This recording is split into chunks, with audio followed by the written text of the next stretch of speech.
దేవాలయాలు కేవలంగా ఎవరో కొంతమందో లేకపోతే ఒకరిద్దరో ఆశ్రయించవలసినటువంటివి కావు. అందరికీ దేవాలయం అవసరం. దేవాలయ వ్యవస్థ అసలు ఎందుకు వచ్చింది అంటే, మనం వ్యక్తిగతంగా భగవంతుని విషయంలో తీర్చుకోవడం సాధ్యం కానటువంటి కోరిక ఏది ఉంటుందో అది ఒక్క దేవాలయంలో మాత్రమే తీర్చుకోగలం.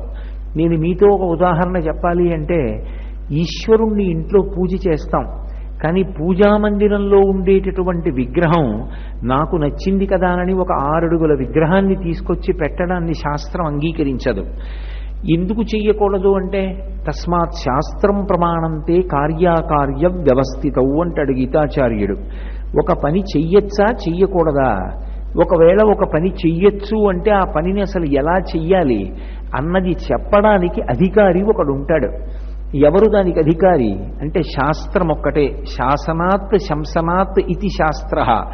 నిర్మోహమాటంగా రాజీ లేకుండా శాసించి రాజశాసనంలా మాట్లాడేది ఏదో దాన్ని శాస్త్రం అంటారు. వేదమే శాస్త్రము. మనకి శాస్త్రం నిర్ణయం చేసింది అంగుష్ఠమాత్రమైనటువంటి విగ్రహాన్ని మాత్రమే పూజ చెయ్యాలి తప్ప, మన ఇష్టం వచ్చినటువంటి స్థితిలో ఎంత పెద్ద పెద్ద మూర్తుల్లో తీసుకొచ్చి పూజామందిరంలో పెట్టడాన్ని శాస్త్రం అంగీకరించదు. అలా పూజామందిరంలో ఉంచితే అక్కర్లేని దోషాలు కొన్ని వస్తాయి. ఒకప్పుడు ఒక పండితుడు, ఎందుచేతనో మా నాన్నగారు శరీరం విడిచిపెట్టేసిన తరువాత మా ఇంట్లో అంత సంతోషంగా లేదు, ఏదీ కలిసి రావట్లేదు, ఒక సంకల్పం చేస్తే నెరవేరదు, ఒక రూపాయి కలిసి రాదు, ఎప్పుడూ ఇంట్లో ఏదో ఆందోళన అశాంతి, ఎందువల్ల జరుగుతోందని శృంగగిరి పీఠాధిపత్యం వహించినటువంటి మహాపురుషులు, మహాజ్ఞాని జీవన్ముక్తులు చంద్రశేఖర భారతీ మహాస్వామి వారి పాదములు పట్టుకుని ప్రశ్నించాడు. చంద్రశేఖర భారతీ స్వామి అపరశివావతారులు కనుక కన్నులు మూసుకుని ఒక్క క్షణం ధ్యానం చేసి, నీ ఇంట నృసింహశాల గ్రామం ఉన్నదా అని అడిగారు. ఉన్నది అన్నాడు. మిగిలిన సాలగ్రామాలతో కలిపి పూజ చేస్తున్నావా? చేస్తున్నాను. కలిపి నైవేద్యం పెడుతున్నావా? పెడుతున్నాను. మీ నాన్న బ్రతికున్న రోజుల్లో ఏం చేశాడు? వేరుగా పూజ చేసేవారు. నైవేద్యం ఎలా పెట్టేవాడు? వేరుగా పెట్టేవాడు. నృసింహశాలగ్రామం పరమశక్తివంతం. నువ్వు దాన్ని వేరుగా పూజ చెయ్యట్లేదు, వేరు నైవేద్యమూ లేదు. అదే నీ ఇంటి అశాంతికి కారణం. ఆ నృసింహశాల గ్రామాన్ని వేరుగా పూజ చేసి వేరుగా నైవేద్యం చేయడం ప్రారంభం చేయి, నీ ఇల్లు శాంతికి ఆలవాలమవుతుందన్నారు. పూజా విధానం అనేటటువంటిది మనం స్వంతంగా తీసుకోవలసినటువంటి నిర్ణయం కాదు. అది శాస్త్రము ఎలా చెప్పిందో అలా చెయ్యాలి. అది క్షేమదాయకము. అంతే తప్ప నేను తెచ్చుకున్న మూర్తులే కదండి అని నా ఇష్టం వచ్చినట్టు చేయడం కుదరదు. కాబట్టి అంగుష్ఠమాత్ర విగ్రహమే ఉంటుంది పూజలో. ఇంటి యజమాని బొటనవేలు ఎంత ఉంటుందో అంతంత మూర్తులే ఉండాలి. ఇప్పుడు నేను పెద్ద అంచు పంచె ఒకటి స్వామివారికి కట్టి ఆయన పెద్ద అంచు ఉన్న ఉత్తరీయం వేసుకుంటే చూడాలని కోరిక. ఓ పెద్ద గండభేరుండం అంచున్న పంచె కొని పట్టుకురాగలను, ఆ ఉత్తరీయం సిద్ధం చేయగలను. కానీ అంగుష్ఠమాత్రం ఉన్నటువంటి మూర్తికి ఎలా కడతాను? కట్టడం సాధ్యం కాదు. ఉత్తరీయం ఎలా వేస్తాను? వెయ్యలేను. నా దగ్గర డబ్బు ఉంది అంటే ఉదాహరణకి చెప్తున్నాను, ఒక వడ్డాణం చేయించగలను. కానీ ఆ వడ్డాణం స్వామికి ఎలా పెడతాను? రామచంద్ర ప్రభువు ధనస్సు చేత్తో పట్టుకుంటే ఆ ధనస్సుకి చిరుగంటలుంటాయిట, అవి గణగణ శబ్దం చేస్తాయి. ఆ చిరుగంటలతో ఉన్నటువంటి పెద్ద ధనస్సు ఒకటి రామచంద్రమూర్తి చేతిలో పెట్టాలని ఉంది. కానీ ఇంట్లో ఎలా పెట్టడం కుదురుతుంది? దీనికి పరిష్కారం ఎక్కడ దొరుకుతుంది అంటే దేవాలయ వ్యవస్థ యందు దొరుకుతుంది. మన ఇంట ఏ కోరిక తీర్చుకోవడం కుదరదో దాన్ని దేవాలయంలో తీర్చుకుంటాం. ఒక ఐశ్వర్యవంతుడు ఉంటాడు, ఆయన ఒక పెద్ద పట్టుపంచె తెచ్చి స్వామికి బహూకరిస్తాడు. అందంగా ఆ పంచెనంతటినీ స్వామికి కడతారు. ఇప్పుడు నేను ఆ దేవాలయానికి వెళ్ళి ఆ పంచె కట్టుకున్నటువంటి స్వామిని చూసి మురిసిపోతాను. పెద్ద వడ్డాణం ఒకరు బహూకరించారు, ఇప్పుడు ఆ వడ్డాణం పెట్టుకున్నటువంటి స్వామిని చూసుకుని మురిసిపోతాను. పెద్ద కిరీటం పెట్టుకుని ఉండగా చూడాలని కోరిక. నా ఇంట మూర్తికి కిరీటం ఎలా పెట్టగలను? అదే దేవాలయంలో ఉన్నటువంటి మూర్తి కిరీటధారణ చేసి ఉండగా చూసి సంతోషపడిపోతాను. ఇప్పుడు నేను ఇంట ఆరాధన చేసి ఏ కోరిక తీర్చుకోలేనో ఆ కోర్కెలు తీర్చుకోవడానికి, అటువంటి అలంకారంతో స్వామిని దర్శనం చేసి పరవశించడానికి లోకంలో ఆలంబనం ఎక్కడుంటుంది? దేవాలయంలోనే ఉంటుంది. పైగా మీరు ఒకటి ఆలోచించండి, మనశ్శాంతి అన్నది మనుష్యునకు అత్యంత ప్రధానం. మీరు సనాతన ధర్మంలో ఏ కార్యం చెయ్యండి, చిట్ట చివర ఒక మాట చెప్తారు, ఓం శాంతి శాంతి శాంతి. అందుకే ఆ శాంతి అత్యంత ప్రధానమైనటువంటి విషయం. అటువంటి శాంతి పొందడానికి సమాజమునందు ఎప్పుడూ రెండు విషయములు ఉండాలి. ఇది మీరు బాగా జీవితంలో పట్టుకోవలసినటువంటి విషయం. భక్తి అనేటటువంటి మాటలో ఈ రెండు అంతర్లీనంగా ఎప్పుడూ ఉంటాయి. ఈశ్వరుడు అన్నవాడొకడు ఉన్నాడు, నేను నమ్మాననుకోండి, ఇప్పుడు నాకు దాని కారణం చేత మొట్టమొదట ఉండేటటువంటి లక్షణం ఏమిటి అంటే ఊరట. రెండవది ఏది అంటే భయము. ఈ రెండు ఉంటాయి. అదేమిటండి, భయం ఉండకూడని విషయం కదా, మరి భయం ఉండడం మంచిదని మీరు ఎలా చెప్తున్నారు అంటే, ఆరోగ్యవంతమైన భయం ఒకటి ఉంటుంది లోకంలో. అటువంటి భయం ఉండడం చాలా మంచిది. కోపం ఉండడం తప్పే, కానీ ఏమిటి నాకు ఈ దిక్కుమాలిన కోపం, ఇంక ఈ కోపం పోదా నాకు అని నా కోపం మీద కోపం వచ్చిందనుకోండి, ఇప్పుడు ఇది ఉత్తమమైన కోపమా కాదా? కామం తప్పు, కానీ భగవంతుణ్ణి పొందాలన్న కామం నాలో కలిగిందనుకోండి, ఇప్పుడు ఆ కామము ఉత్తమమైన కామమా కాదా? అలాగే భయం కూడా ఆరోగ్యవంతమైనటువంటి భయం ఉంటుంది లోకంలో. ఆ భయం ఉన్నటువంటి వాడు తాను ఏ స్థానంలో కూర్చున్నాడో ఆ స్థానానికి ఒక మర్యాదని గౌరవాన్ని తీసుకొస్తాడు, లోకమంతటి చేత కీర్తింపబడతాడు. నేను మీకు ఒక ఉదాహరణ చెప్పాలి అంటే, కంచికామకోటి పీఠాధిపత్యం వహించినటువంటి మహాపురుషులు, ప్రాతస్మరణీయులు, అపర శివావతారులు చంద్రశేఖరేంద్ర సరస్వతి మహాస్వామి వారు. అటువంటి మహాస్వామి వారికి ఒకరోజు మధ్యాహ్నం భిక్ష వడ్డించారు.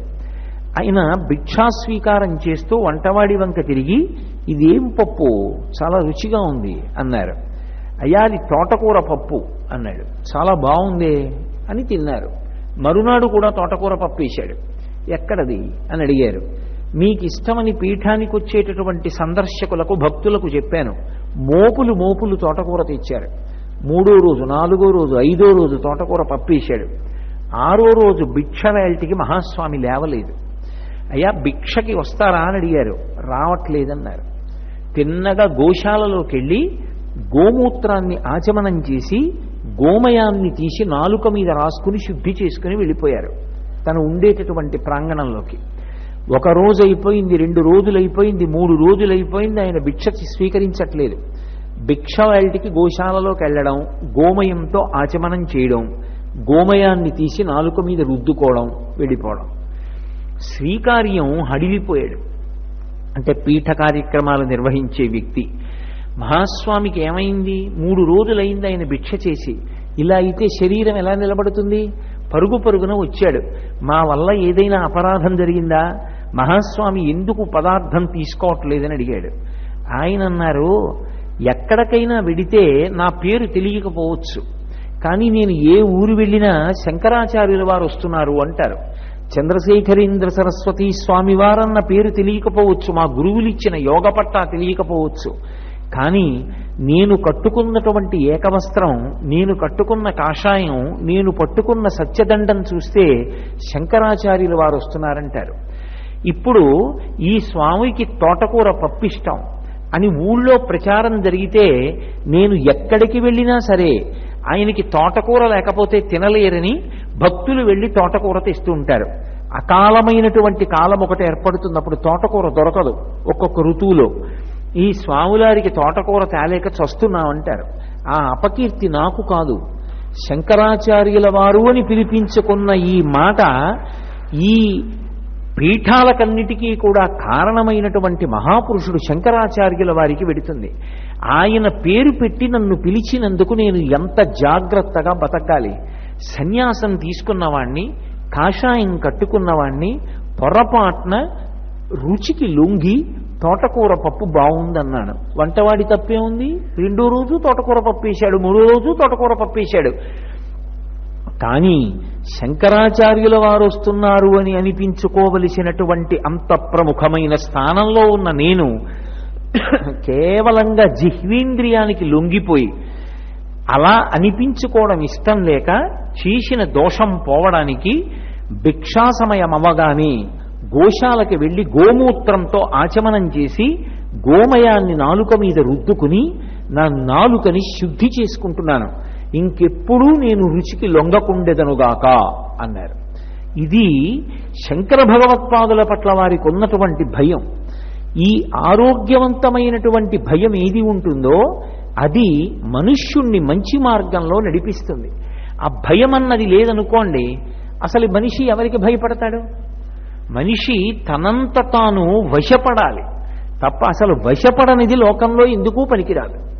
ఒక ఏనుగుంది, మావటి మాట వింటుంది. మావటి మాట వింది కాబట్టి ఆ ఏనుగుని తీసుకెళ్లి స్వామివారు మలయప్ప స్వామి మాడవీధుల్లో ఊరిరిగింపుగా వస్తుంటే ముందు ఏనుగుని నడిపిస్తున్నారు. ఎందుకని? పక్కనున్న మావటి ఆగు అంటే ఆగుతుంది, నడువు అంటే నడుస్తుంది, ఇక చాలు పద అంటే వచ్చేస్తుంది, తొండం ఎత్తు అంటే ఎత్తుతుంది, తొండం దింపు అంటే దింపుతుంది.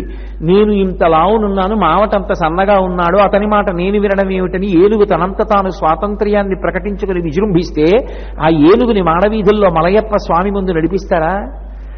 వశవర్తి కానటువంటి ఏనుగుకి ఊరిరిగింపులో తిరిగేటటువంటి యోగ్యత లభ్యం కాదు. తన మాట వినే కుక్క అయితే యజమాని పిలిచి కబళం పెడతాడు. గుర్రం తన మాట వింటే ఆ గుర్రం ఎక్కి యజమాని వెడతాడు. ఏ పెంపుడు జంతువైనా తన మాట వింటే యజమాని పోషిస్తాడు.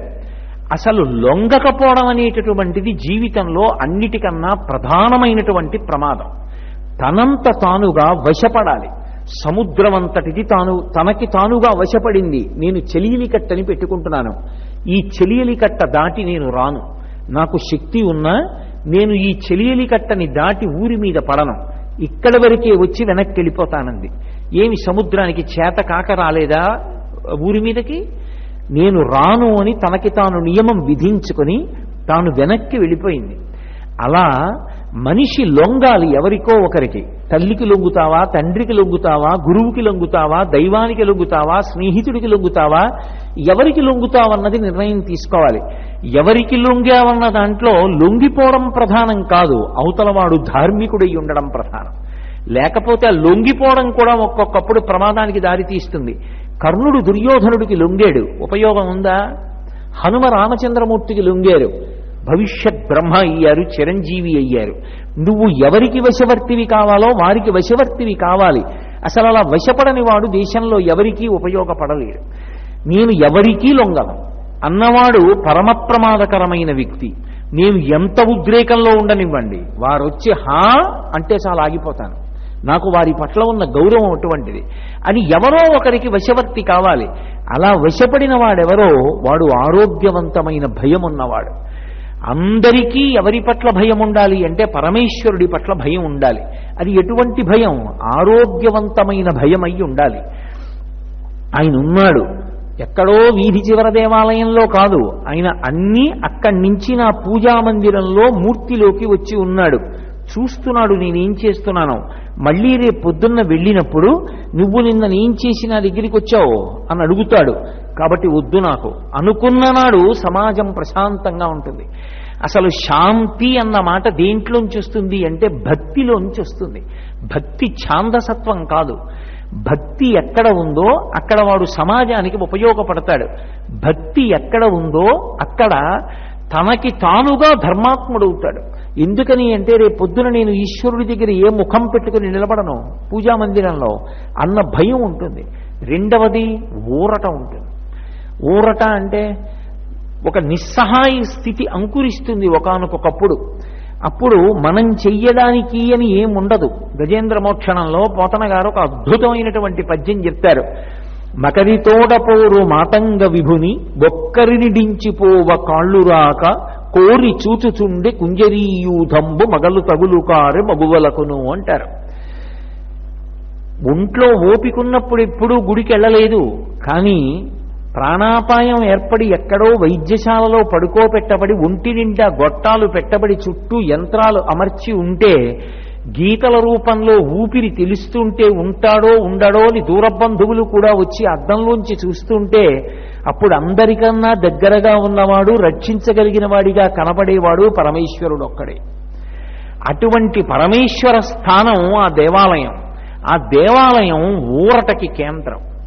మనసు ఎంత బాధతో ఉండనివ్వండి, ఎంత కుంది ఉండనివ్వండి, ఈ దేశం నేర్పిన అలవాటు ఏమిటంటే ఉత్ప్రేరకముల చేత నాడీమండలాన్ని చిన్నాభిన్నం చేసేటటువంటి మాదక ద్రవ్యముల చేత తాత్కాలికమైనటువంటి మత్తుకి వశుడై బ్రతకడం ఈ దేశపు ఆచారం కాదు. ఎక్కడ ఊరట పొందుతాడు అంటే దేవాలయంలో ఊరట పొందుతాడు. దేవాలయంలో ప్రవేశించి కాళ్ళు కడుక్కుని దర్శనం చేసుకుని వెళ్ళి కూర్చున్నాడు మంటపంలో, అంతే. ఎవరో భజన చేస్తున్నారు, వాళ్ళందరూ భజన చేస్తుంటే ఆ భజనలో మనసు అటు వెళ్ళిపోతుంది. సుఖానికి కానీ దుఃఖానికి కానీ కారణం ఎవరు? మనసే. మనసు ఆ వస్తువుని పట్టుకున్నంతసేపు దుఃఖం, అదే మనసు క్షేమకరమైన వస్తువు మీదకి వెళ్ళిపోతే ఊరట. ఇప్పుడు ఆ భజన వింటున్నాడు, స్వామివారి ఊరిరిగింపు ఎడుతోంది, దానితో పాటుగా ఊరిరిగింపులో వెళ్ళాడు. ఊరేగింపు కాదు, ఊరిరిగింపు. ఊరిని ఇరిగింప చేస్తారు. ఓ కచేరీ జరుగుతోంది, పాట వింటున్నాడు. ఒక నృత్యం జరుగుతోంది, చూస్తున్నాడు. మనసు సాత్వికమైనటువంటి గుణంతో ఉంటుంది. రెండు చెప్పుకోవడానికి ఆలంబనం ఉంటుంది. అన్ని వేళలా చెప్పుకున్నంత మాత్రం చేత కష్టం తీరుతుందని నమ్మకం లేదు. ఎందుచేత అంటే అటువంటి సహృదయం కలిగిన వ్యక్తి దొరకడం అదృష్టం. ఎదురుగుండా ఉన్నటువంటి వ్యక్తికి నేను ఇటువంటి ఇబ్బందిలో ఇరుక్కున్నానయ్యా అని చెప్పారనుకోండి, వాడు వెనక్కి తిరిగి మా బాగా ఇరుక్కున్నాడనేవాడు ఉంటాడు, లేదా ఒక వికిలి నవ్వు నవ్వేవాడు ఉంటాడు. అసలు చెప్పుకోవడానికి వ్యక్తి లేకపోవడం కన్నా పరమ దుఃఖం లోకంలో ఇంకోటి లేదు. అందుకే శ్రీరామాయణంలో రాముడిది కష్టమా సీతమ్మది కష్టమా అంటే రాముడిది కాదు కష్టం, సీతమ్మది కష్టం. రాముడికి తన కష్టం చెప్పుకోవడానికి లక్ష్మణస్వామి ఉన్నాడు, సుగ్రీవుడున్నాడు, హనుమ ఉన్నారు, వానరులు ఉన్నారు. కానీ సీతమ్మకి ఎవరున్నారు? లంబకర్ణ లలాటంచ లంబోదర పయోధరాం లంబోష్టీం లంబజుబుకాం లంబాస్యాం లంబజానుకాం. వికృతమైనటువంటి రూపాలతో ఉన్న రాక్షస స్త్రీలు చుట్టూ పరివేష్టించి ఉన్నారు. అంతమంది ఉండగా తన కష్టం చెప్పుకోవడానికి సీతామాతకి ఎవ్వరూ లేరు. ఇప్పుడు కష్టం ఎవరిది? మాట చెప్పుకోవడానికి మనిషి లేకపోవడం కష్టం. కానీ దేవాలయాలు ఉన్నంతకాలం నీ కష్టం చెప్పుకుని ఊరట పొందడానికి అక్కడకు వచ్చేవాడు లేడన్న మాట లేదు. అందుకే ఈ దేశంలో మాట ఉండి అన్వయం కానిదేది అంటే అనాథ అన్న మాట ఒక్కటే. మరి అనాథ అన్న మాట ఎందుకు వచ్చింది అన్నారు. అటువంటి వాణ్ణి నేను అని చెప్పడం ఎప్పుడూ కుదరదని చెప్పడానికి ఆ మాట వచ్చింది అన్నారు. ఎందుకు అనాథలు ఉండరు? అనాథ అంటే నాథుడు లేనివారు, నాథుడు అంటే రక్షించేవాడు అని. రక్షించేవాడు లేనివాడు లేకపోవడం ఉండడం ఏమిటి లోకంలో? అసలు లోకంలో అనాథ లేడు. అందరికీ ఆ లక్ష్మీనారాయణులు ఉన్నారు, పార్వతీ పరమేశ్వరులు ఉన్నారు. వాళ్ళుండగా అనాథ ఎవరున్నాడు? ఒకవేళ స్వామికి అమ్మా నాన్న లేరు కదండి, అందుకని స్వామి అనాథ అంటావేమో. ఆయనకు ఆవిడుంది, ఆవిడకి ఆయన ఉన్నాడు, ఇక అనాథ ఎవరు?